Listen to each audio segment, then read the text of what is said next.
I may need to get the wife. Everyone I have to get back. I show solidarity. Now I have to get the buy. If I look at that one indigenous from everywhere. All no one I'm about to Idemili North. That may be glad if I went about. Or who want to buy. And that one and then I wouldn't deal with about never. Kafama why you know the farmer even a Mekatan Idemili North. Kafama to fire out the fire out the way. I am a peaceful demonstration. I was saying, you could not actually even never talk about it. What problem now? Wi-Fi or so since I'm a demanding, I am very far. Can you not call her? Source of an apple. Can make this press conference. Source of an apple, you cook. On your own, I'm nearby. On your own, I'm nearby. We will beat you. On your own, I must come down. You went about when you were ever put on Idemili North, about the present and Idemili North needed. So, more about PG Ogidi. And we're PG wherever, and we're Eziowelle, and we're many PGs now, and we're and we're going to the presenter. So, if I talk, I may bow, okay, very peaceful. Only open a conduct to home here. I live from Kaya, because that's the name.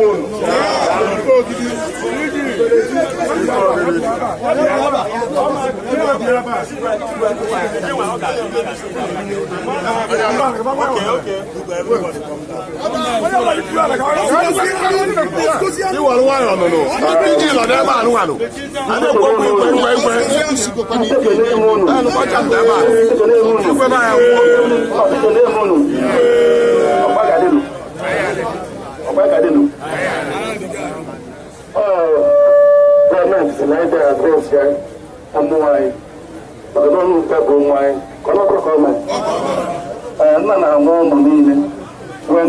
I onye dị mma kpara na ya chancha bụ sọ ụmụ nwaanyị ka ọ bụ ndị dị njọ bụ ụmụ nwaanyị ndị dị mmadụ ụmụ nwaanyị o nwere onye na-abụrụ nwa m so ọ bụrụ ọsọ ada ka ndị isi ụlọ ihe ife a na-eme n'otu nọt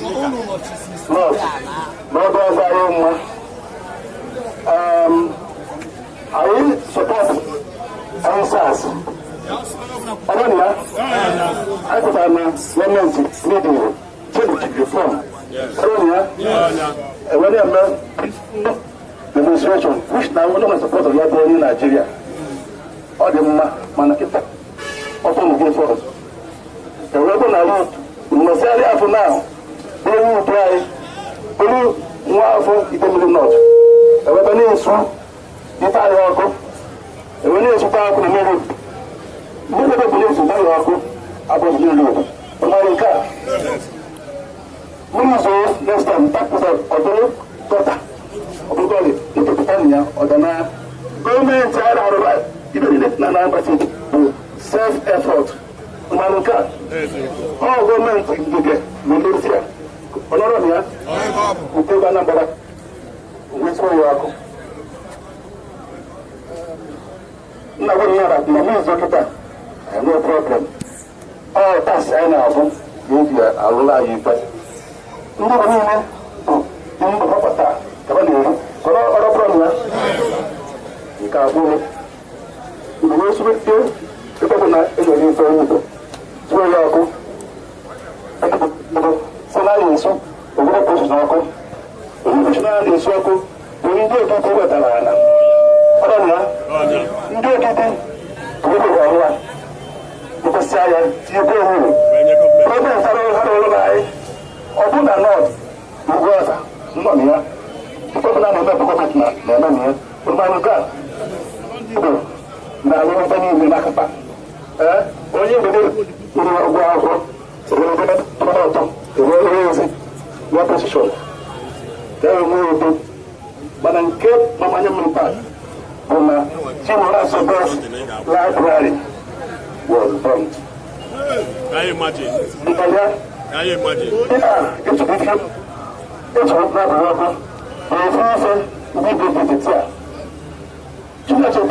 Professor, the source is busy. When the Biafra war, woman now is well known Biafra.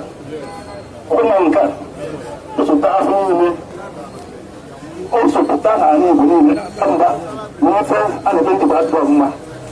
Also, the Guagua, only to go away, that state, the family of the book. In the whole world, Chinua is a first class citizen. Banka, already, a record of the world library, so if we start before me, Nanibo, the one or laugh now, that's where we're welcome, I don't know. Ojoka, so we say, I don't know, only government, yellow, award, Ronaldo, go to this way, or see Yaman will hear. Why? You can't see. You don't know what they will allow that. Everyone is powerful. Only one can. Austin, I want that in here. See you, Palo. Magana, no, the young man. Now, I just learned another thing to go. What do you think? You are so. You pay in Nigeria. Nantiba, I want Russia. Idemili Makano. Idemili Makano. Nino. Ono. Ana Brabazano. This is the program Kevin Oduno Wakai. The youth why Magifon man and End SARS. Olomo Waka work with youngsters. You are the youth of tomorrow. You are the leaders of tomorrow. So please, from today onwards, protect your community. Everybody, organize your boys.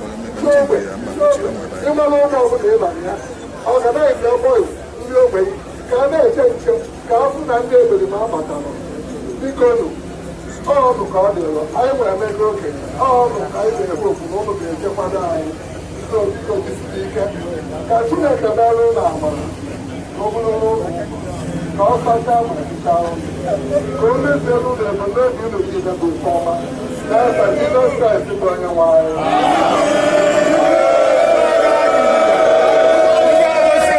Igwe Ogidi anyị ekele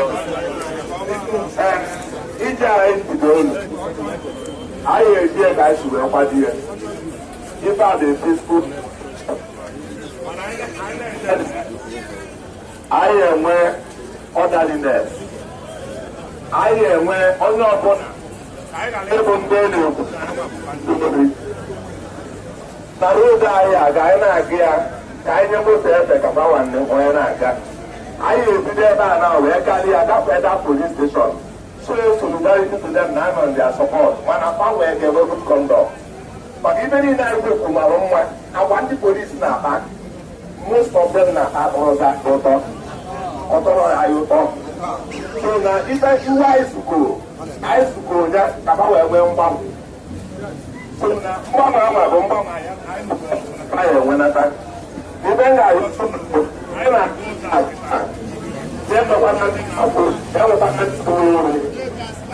nwayọ anyị aga ụzọ aga anya stret bọda atụ azụ igwe anyị rue azụ igwe anyị ejighebe azụ ka anyị na-aga ya ozi agwa na awawawa n'ụzọ ọ ga-enwe ndị ga-ebu ụzọ ndị sekuriti ga-ebu ụzọ ka ibe anyị ji ekwu bụ na ọ nwee ebe ndị amị nọgasị ka mpaghara eji anyị nọọ ndị na-emebi emebi bụ ndị nụ ya and anyị achọrọ ka onye ọbụla gbaa egbe ka anyị na-aga ije a si agba n'egbe si etikasị si emetụna moto ọbụla aka si emebi n'ife ọbụla ọnya mee ndị igwe asị wee dụkwa anyị ọdụ kịta so ife anyị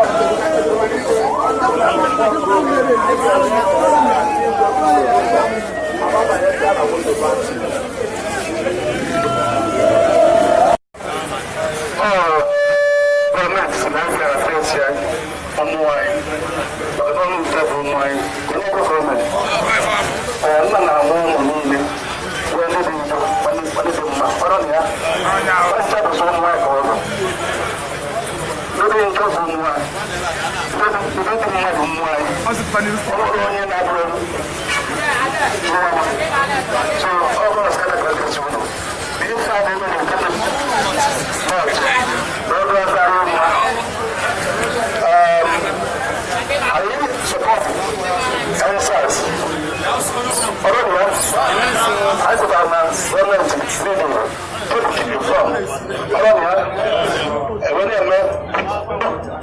demonstration, which now we don't support the people in Nigeria.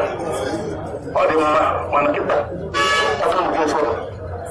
The weapon I want, we must say that now. We will try. We will have to be doing much. The weapon is strong. It's a local.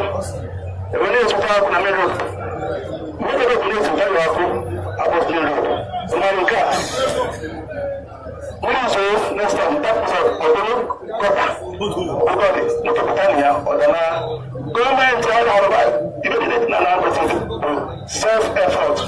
Manuka, all government in Indonesia, Honoria, who take a number of Whisper York. Nothing matter, the most of I have no problem. Oh, that's an album. I will lie you back.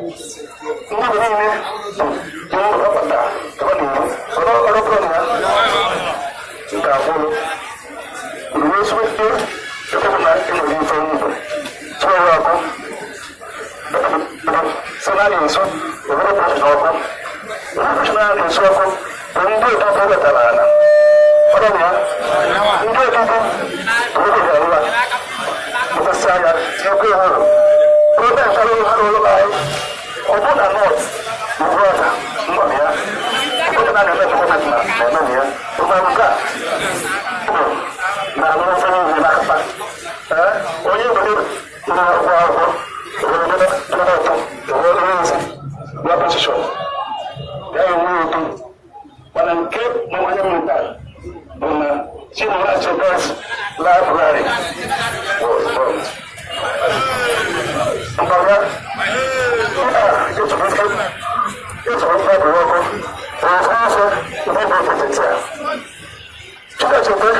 professor the science and policy. When the Biafra war, woman now was well known Biafra. Woman can also die also to that I live in some of that. Whenever I get to that problem, also to Biafra, women who are well, that state, in the whole world, Chukwudubem is a first-class citizen. Woman can. Already, a worker of the life so if we start performance, I live. And when we laugh about, that's so welcome. So if you have any welcome, when you have government,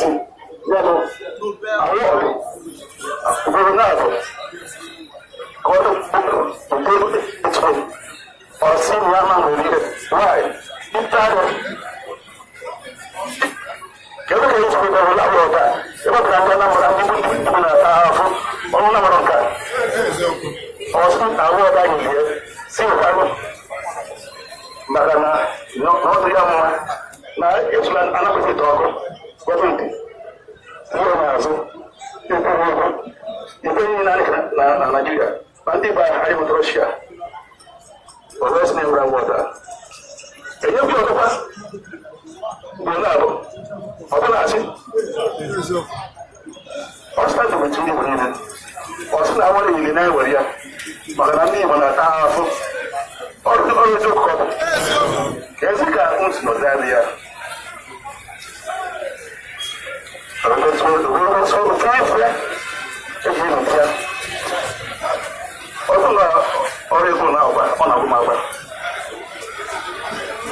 Ndi Idemili North Yes.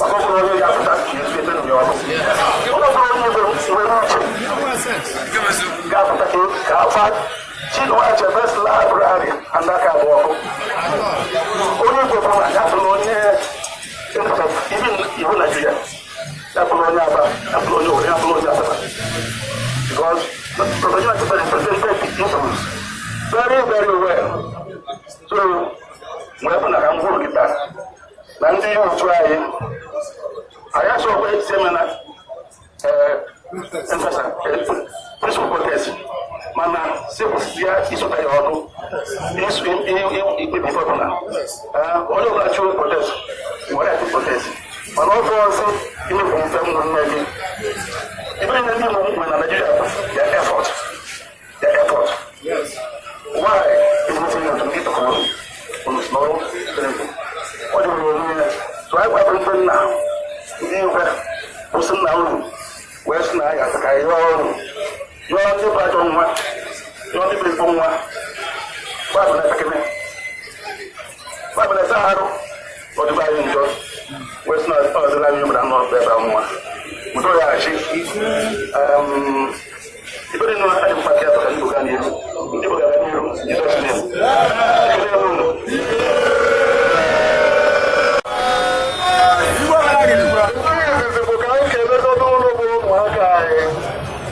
Ndi youth why Mahefo na End SARS. One of waka we kunie. Wesi ni baba onya si no zuri mu onya si na mara ma we ga na so no babu kwe na obere ezigbo ife ọ bụ ezigbo ife.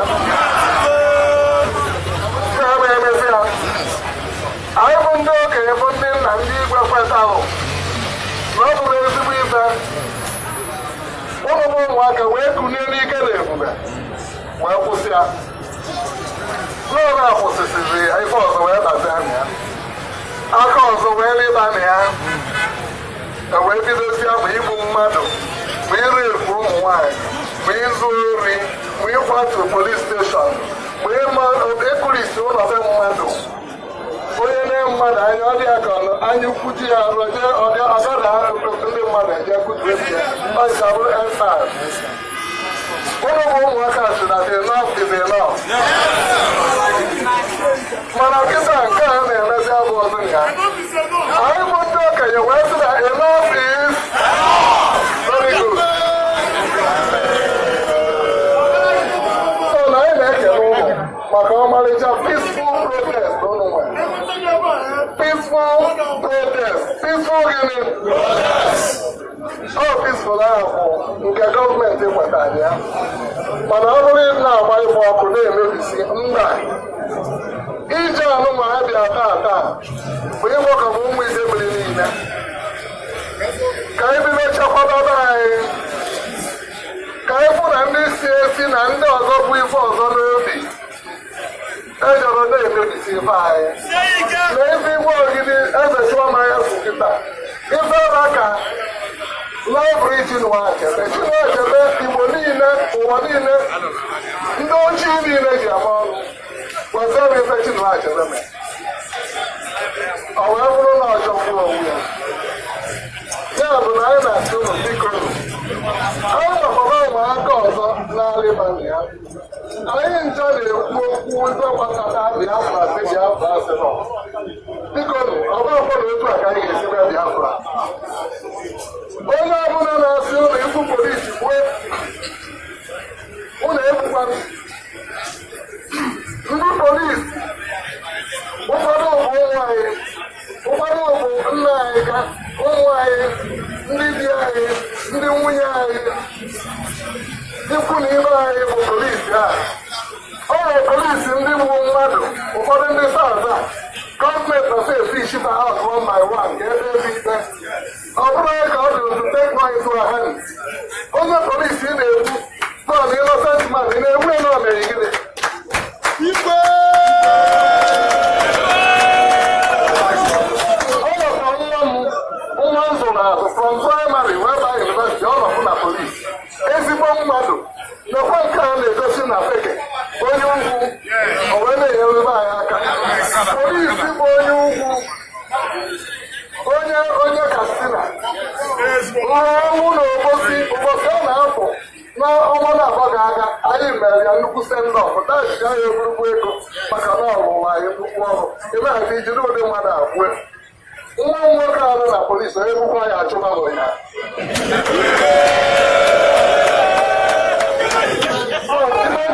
a na-ekwukwa okwu Biafra n'okpuru mana Biafra anyị ga-eji nwayọ anyị ga-enweta mana anyị ga-eji nwayọ biko mmadụ esi na Abuja ma osi Amerịka ma Britain wee na-akpa isogbu ma akwụkwọ tụrụ ebe mmadụ gbuo polisi ọ bụrụ ka esi eme ya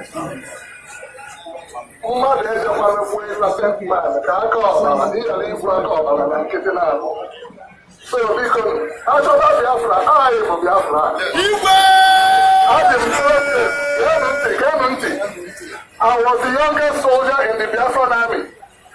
Adị m level almost 12 mana ahụrụ m ogologo otu arụra wee baa Biafran army wee lụọ ọgụ onye bụ my brigade commander bụ Kọdara Ananaba Emeka Ananaba the last oge nke Goodluck ya bụ the deputy governor of Abia State Emeka Ananaba ọ bịagoro m Awamchi ọ bịagoro m Afala ihe obi ọrụ Obosi nye onye ndụ ka ọ bụ so na ọ nwere onye bụ anya Biafra karịa anyị nwa mana anyị ga-eji maka ya nwụchichi onwe anyị ga-eji nwayọ biko si emebizina ife ndị si asụ na onwe ndị nwa na-akwadobe na ha esi obodo nwa bịa n'ala Igbo anyị ka ọ bịa mebisi ebe anyị ọmaka gịnị a ga-eji na ọkụ ọkọkọba anya a na-emekwu ya eme ime nchọ ka m kwuo ụlọ si egbuzina polisi ọ nwere ofu onye kwuru okwu ọsị ịmarụ n'ihi ebuso polisi ya agha jee ka ndị gị na ndị ori na mba emerima nọ na be ikpe udo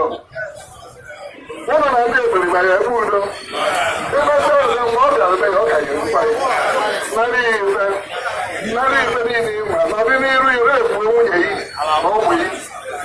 We shall not continue in this manner. We shall not be killing our policemen because they are the ones that are protecting us. Every policeman is not an evil SARS man who kills people in the backyard and force you young boys to transfer money for them through POS. And when you then transfer, they kill you. We are not in support of it. So we are behind you to keep peace in the community. Ndi Idemili. We don't have Ndi Idemili. We don't have We shall not permit any miscreants or dogs to come into our communities and mess up our properties. In some of these police stations, we built them to protect us. So how can we allow people to knock the police stations down? So please, youngsters, you are the youth of tomorrow. You are the leaders of tomorrow. So please, from today onwards, protect your communities. Never need you to never put your money. Because we don't like to do it. So you want to know what we have. Our very dear boys, can I check? Can I get the mama? Because all the God, I will make okay. All the God, I will make what I because you see, and to make a man in our mother. Go to the woman. Don't touch our town. Go to the from there to be there before.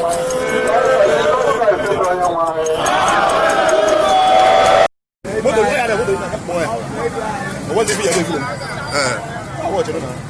You know. See how blue. Oh, you see my head. Oh, I go.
Every life is important.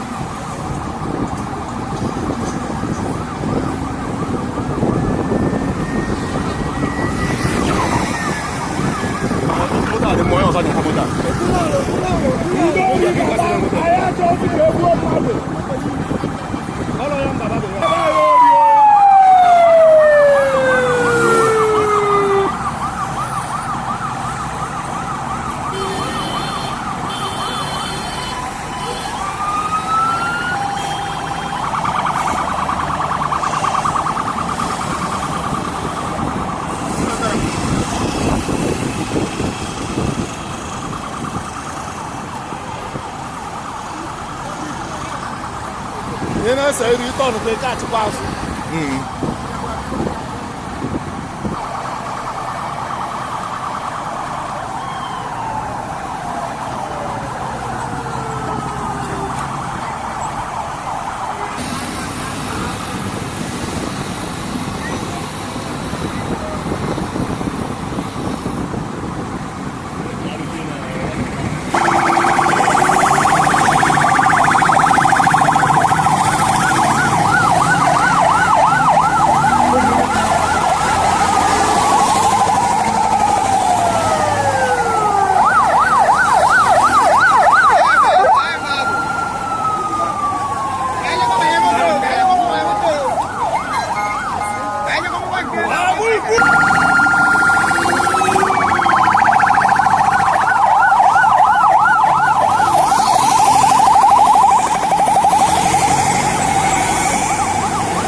Idemili North.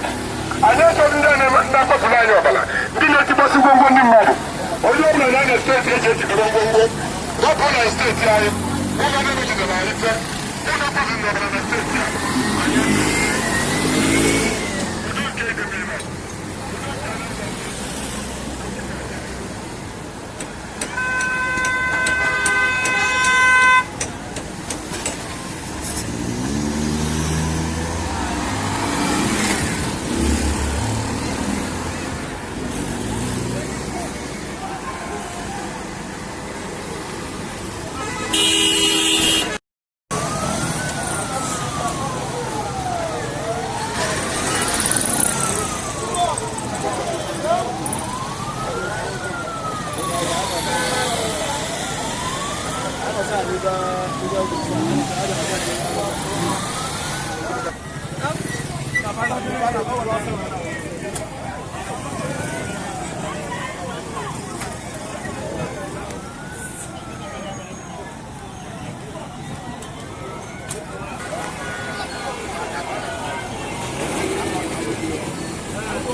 Ibi.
This is Ogidi police station.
Slow down, man. If maybe yes, slow down.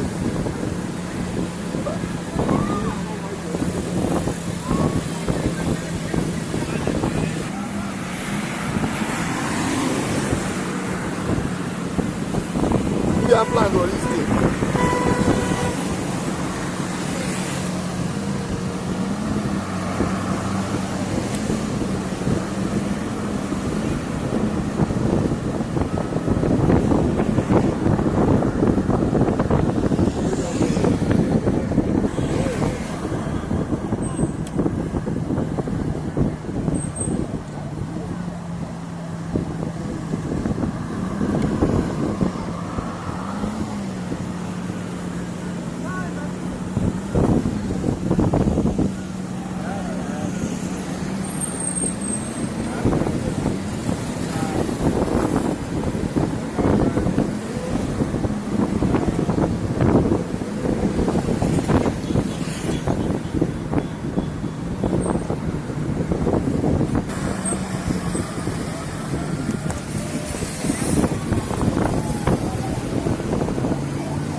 Mozo.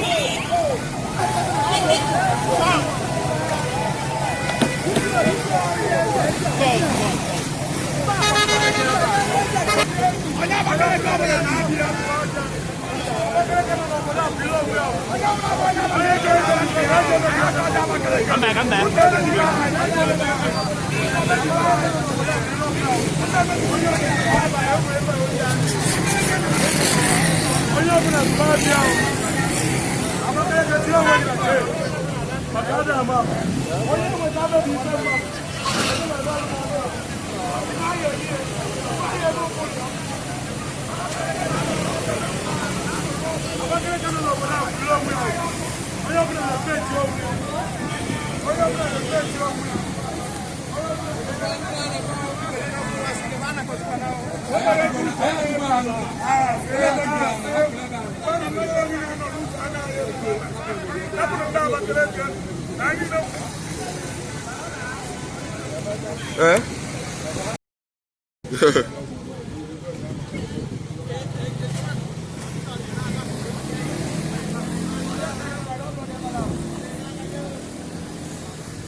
Idemili North exercise.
Standing in your Pasura, Jorosime Bilaita, Idemili North LGA demonstration.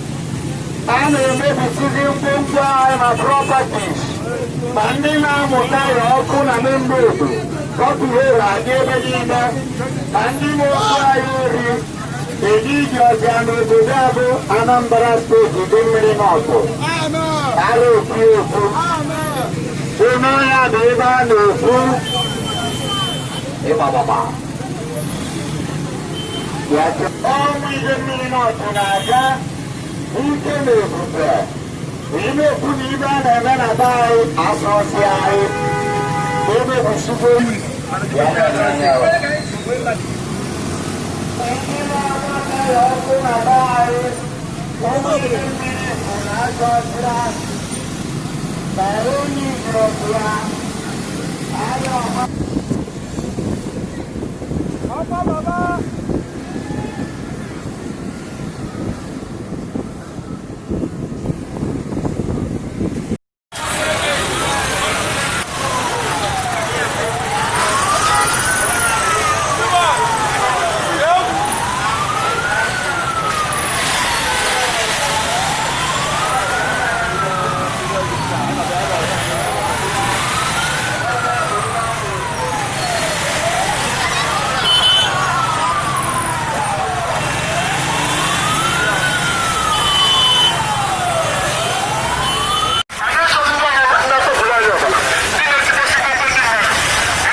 Wait, you are going for inspection, huh? Yeah.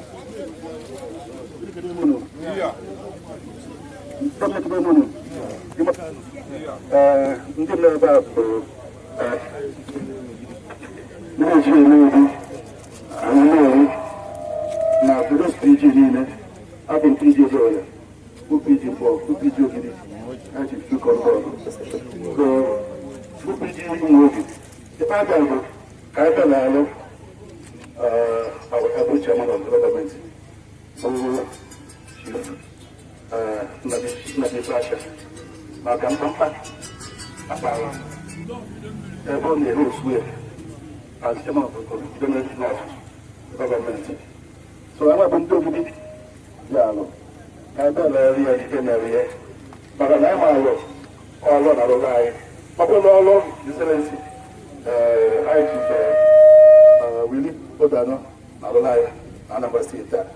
Now, Omwazi in Dubai, but I want to get it.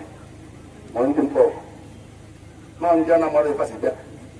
Apart from the Oromia, Oyobna, Yawadonga, Windonga, Ndi Manifa, Matafa Jonga, what area? Abanya, and our town, I'm to the this government, especially for the Chinua library. So, about another. Onyido. Hello? Onyido. Onyido. This is where Iweka, or wherefore, the man in the details of Achebe. The only team in Nigeria is the Kia. Only is it Alonafia, Nafia, or Bonalo status, Nafia, Mapono Nalo, Nafia, also this library. I was Jacka well here. Kabaka. The President General. Ndi Utah, Idemili Kwenu. Idemili Kwenu. Idemili Kwenu. Biko Igwe. I think I'm going to like the legend. on behalf of myself, the entire transition committee members, and the admin officers of Idemili North local government, Ndi Idemili Ndi Neba, Ndi Nanoria, when I can you tiny it was Webota Igwe, but if I was alive, in fact, Obosi Angole. Come on, the one guy idea. If I never had, if you don't know to that. Even if I want to talk about believe, you have a this one, if I never, but I'm my friend. Actually, you can know what I use. 19 years never had. Obosi, if I know my own. Obosi, if I may, not dry you be more. You will be like Nkaile Bekari, Makachino Achebe, I'm one of Mali Former, Nigeria, and the entire universe. We believe in the if I lose whereby in terms of papers, in terms of how people they donate it down from Obodo from FBT to find any number of paper. Of course, the ICT Center, computers, never know the train in the money for Basalo, if a computer. Any work, about the documentation of everything here, of work. Mana, if I may go, in the Bible, motive. Nandi Biana Biaka by Wi-Fi or maybe Napa Pepper by Hero. End SARS, new local government on the Beba, whatever police station in Napa. SARS Amor, new police station. I can assume as one of the oldest local government anywhere, Nanambra State. If I may be by Georgia, call them if I'm not there, I come out from Idemili teacher. I'm about first. You didn't know about first. One more. Kesi is put up at that. Only can make both that Achebe after about brief in the local government. Could you see a lie or so local government or Kediva national local government or maybe they guided ever. I'm only there to just walk with the I'm now young what he can really. Kaikaba from Osio Zudi Fedia, Idemili, Akiadinia, can we wake Chopandina Mepa, Osia, Oduroma, Nabifado, Oduroma, Ojoka, Ilonu Wasa, Odirichua, Idebo, Odirichua, Kediva, I have a local government about walk. Maneka, it is work with Ataka. If the Bosin and Yabi for being with it, never in channel. I can a mono in there. I want to seize this opportunity to thank His Majesty, Igwe of Ogidi, Ogidi, Ndi President General, so for the Idemili, our 10 communities. I want to thank them especially and the entire youth of Idemili North for their support today, for the show. For the fact that they are here, they came out in large numbers since morning, working to discourage and show that the show of shame that took place a few days ago here is wrong. We condemn it. We do not support violence. We support that people who are involved in dirty things, violating the laws, should be punished, especially when law enforcement agencies go out of the line. They should be punished. But owning properties meant for people betterment and education is wrong. We should condemn it also. So I want to thank His Excellency, the Governor of Anambra State, and thank the entire Idemili North people and all our youth for what you've done today to condemn this act. May God bless Idemili North and Anambra State. Thank you very much.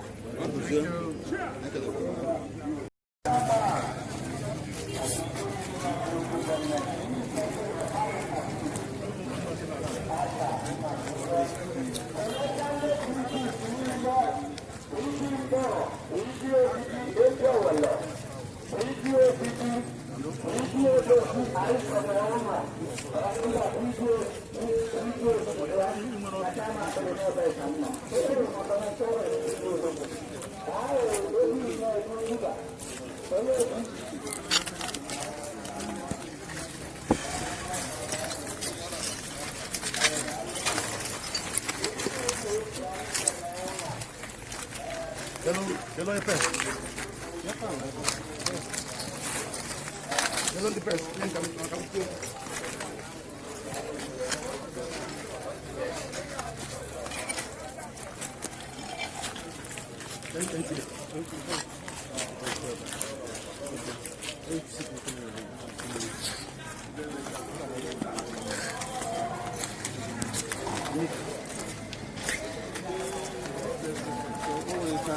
Get it.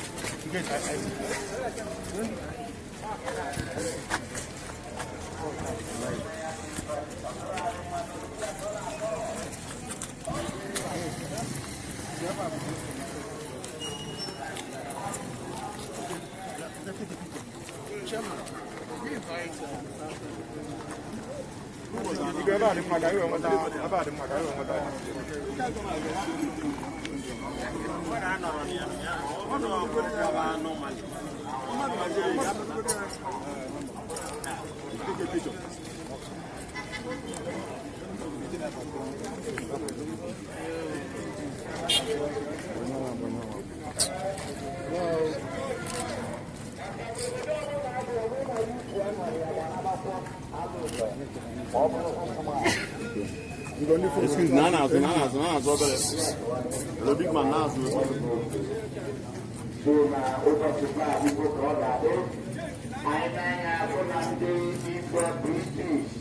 And our local government chairman,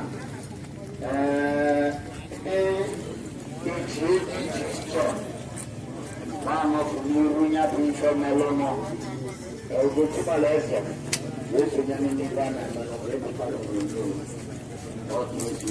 Obosi, where's I Kabana Pincho, Chukwudubem on your life? Who did you know? What is matter? Olóòrùn máa dájọ́ ọ̀gbìn àtàgbọ́nà ìwọ̀ fọ́ǹtẹ̀ ìṣẹ́fọ́nà mẹ́bàá àtàkùn ìgbà nínú rí ń lọ. Àríwá bó ní ọmọ ọjọ́ ìgbò kòdù. Àríwá àwọn ìgbà ní ìgbà. Àríwá gàgbọ́. Àwọn ìpínlẹ̀ ìgbà ìjọba fún mọ́. Àìkẹ̀rẹ̀ ló ní ọkùnrin. Àtàkùn àpọ̀ ẹ̀wọ̀ ìwọ̀nyọ̀.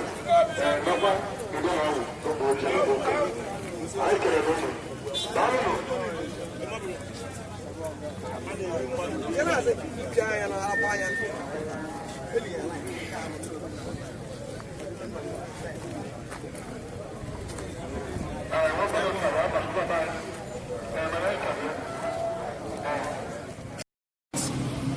Yeah, it started about 2 weeks ago, and the youth of Nigeria came up and declared that enough is enough to police brutality, to bad governance and all that. And they had a peaceful demonstration.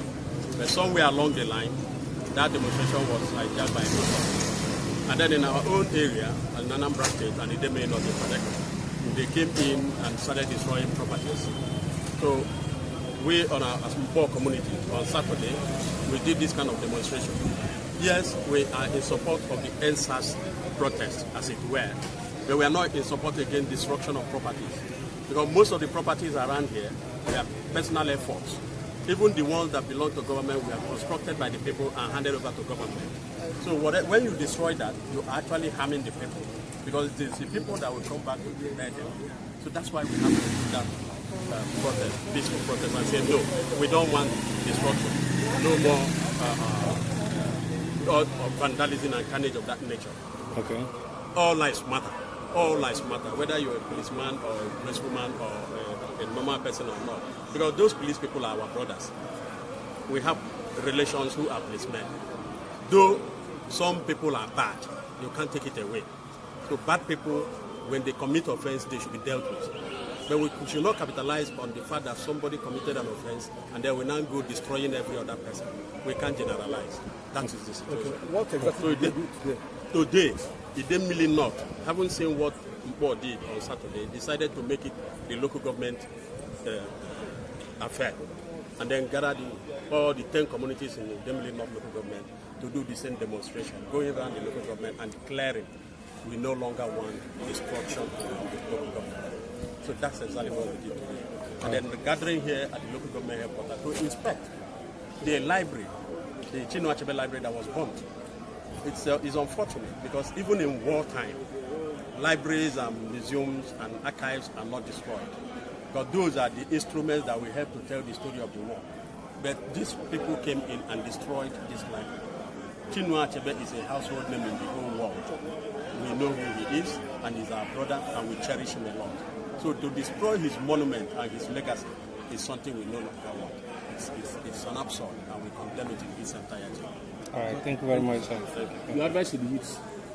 Yeah, my advice to the youth is that they have to be law-abiding, they have to be responsible, they have to be focused. That you're a youth does not mean that you have to be rascal. Because that is sometimes out of the youth, there is what you call youthful exuberance. Yes, but when you exhibit it, you should also think back, because there is occasion for everything. So today I thank the Idemili youths who came out en masse to say we don't want destruction. Kudos. That's the type of youth we want in our local government, and that's the type of youth we want in Nigeria. Youth that does not support vandalism and destruction. Thank you. Thank you very much. Hello. Tell us your name, sir. Okay, thank you. My name is Barrister Akpudo. Ogbueshi Eziowelle, President General Eziowelle. T is for what? T is for Titus. Okay. N is for Mbagha. Seeing that the youth of the entire Idemili are now against any form of destruction. So going forward, what are we looking at? What are they going to do to ensure that none of those such rascalism is exhibited in this area again? I believe that what we did today definitely must have sent a very positive signal to those miscreants that choose the path of destruction. The Idemili North, as a community, as a local government, the youths are now up to the task to secure their communities and environment. And with what we show exhibited today on the road, we must really encourage people to know that there is no gain. There is no gain in doing wrong to the society. So choose the path of negativity. Okay. All right. Thank you. My advice, my colleague said, is for the youths to know truly that they are leaders of tomorrow. There is no two ways about that. It's what you build today is what you enjoy tomorrow. What you develop today is the legacy you will leave for future generations. You are youth today, definitely there must be a time you will be on the other side of the issue. So my advice to them is to always listen to good and positive advice and tread the path of peace for the elemental good of all. Thank you, sir. Thank you very much. Thank you.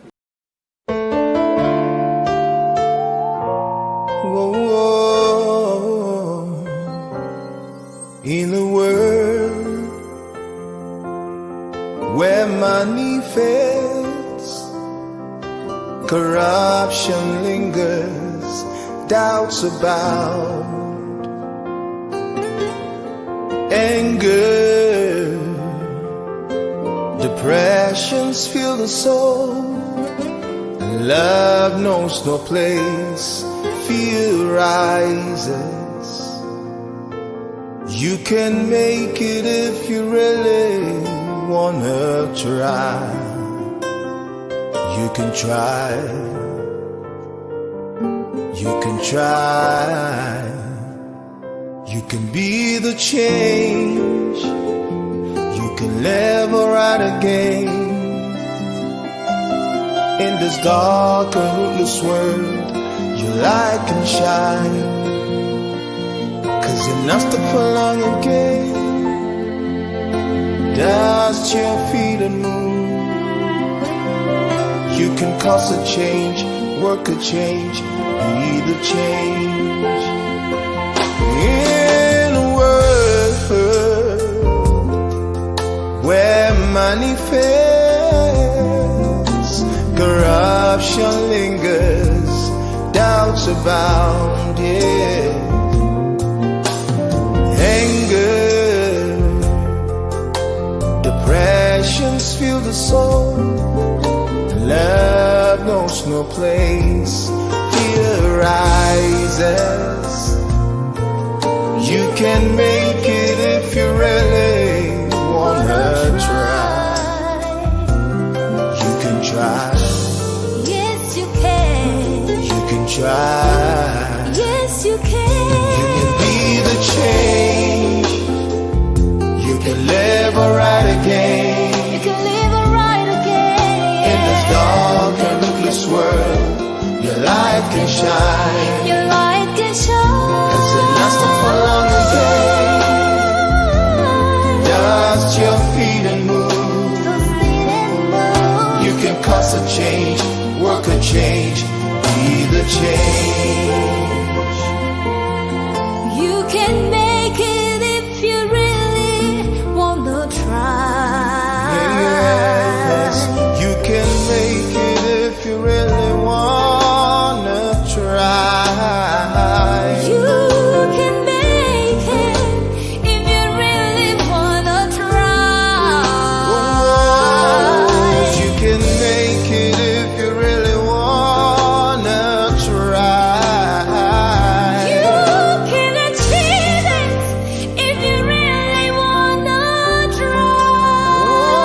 Oh, you can make it if you really wanna try.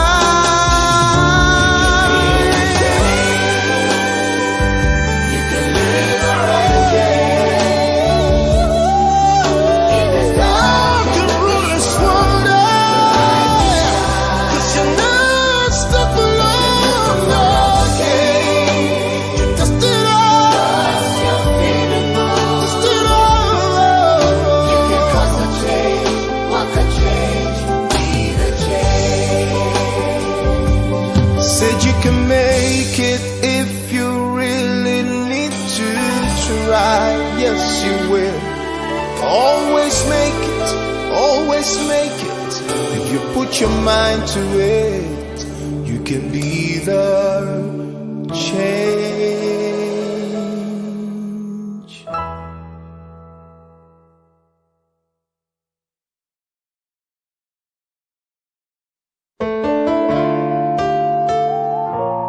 Whoa, in the world where money fails, corruption lingers, doubts abound, anger, depressions fill the soul, love knows no place, fear rises. You can make it if you really wanna try. You can try. You can try. You can be the change. You can live right again. In this dark and rootless world, your light can shine. 'Cause you're not stuck for long again. Dust your feet and move. You can cause a change, work a change, be the change. In a world where money fails, corruption lingers, doubts abound, yeah. Anger, depressions fill the soul, love knows no place, fear rises. You can make it if you really wanna try. You can try. Yes, you can. You can try. Yes, you can. You can be the change. You can live right again. You can live right again. In this dark and ruthless world, your light can shine. Your light can shine. 'Cause it lasted for long again. Dust your feet and move. You can cause a change, work a change, be the change. You can make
make it if you really need to try.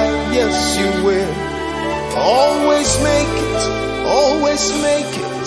If you put your mind to it, you can be the